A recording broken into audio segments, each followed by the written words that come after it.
జాతీయ పోలీస్ అకాడమీలో ఒక ట్రైనీ ఐపీఎస్ మహిళపై లైంగిక వేధింపులు ఆరోపించినటువంటి నేపథ్యంలో ఏదైతే నిందితుడిగా పేర్కొనేటువంటి ఉదయ్ కృష్ణారెడ్డిని ఈరోజు ఏదైతే ఎస్ఆర్ నగర్లో ఉన్నటువంటి జయంతి హాస్పిటల్లో మరి జాయిన్ చేయడం జరిగింది.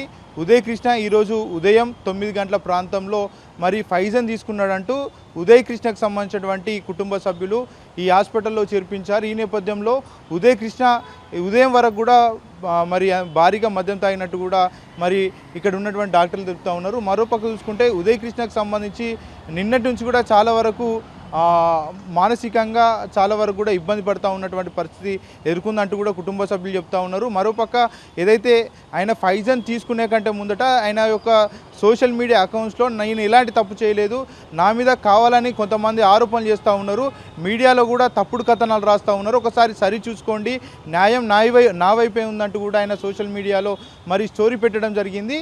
ఇప్పుడు ప్రజెంట్ అయితే ఏదైతే ఉదయ్ కృష్ణకు సంబంధించినటువంటి ఆరోగ్య పరిస్థితి నిలకడగా ఉంది, కానీ ఆయన కోమా నుంచి బయటికి రావాలంటే మరో 24 గంటల సమయం పడుతుందంటూ కూడా డాక్టర్లు చెప్తున్నటువంటి పరిస్థితి కనబడుతూ ఉంది.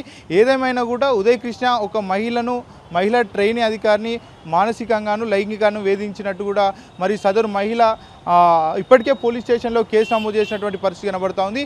ఈ నేపథ్యంలో ఉదయ్ కృష్ణారెడ్డి మరి ఆత్మహత్యకు పాల్పడడంతో చాలా వరకు కూడా ఈ కేసు మలుపు తిరిగినట్టు కూడా తెలుస్తూ ఉంది. నేను ఎలాంటి తప్పు చేయలేదంటూ కూడా ఉదయ్ కృష్ణ ఇప్పటికే తన సోషల్ మీడియా అకౌంట్స్లో కూడా పోస్ట్ చేసినటువంటి పరిస్థితి కనబడుతూ ఉంది. ప్రస్తుతం మనం ఏదైతే జయంతి హాస్పిటల్లో ఉన్నాం, జయంతి హాస్పిటల్లో ఉదయ్ కృష్ణారెడ్డి ఇప్పటికే మరి చికిత్స పొందుతున్నటువంటి పరిస్థితి కనబడుతూ ఉంది.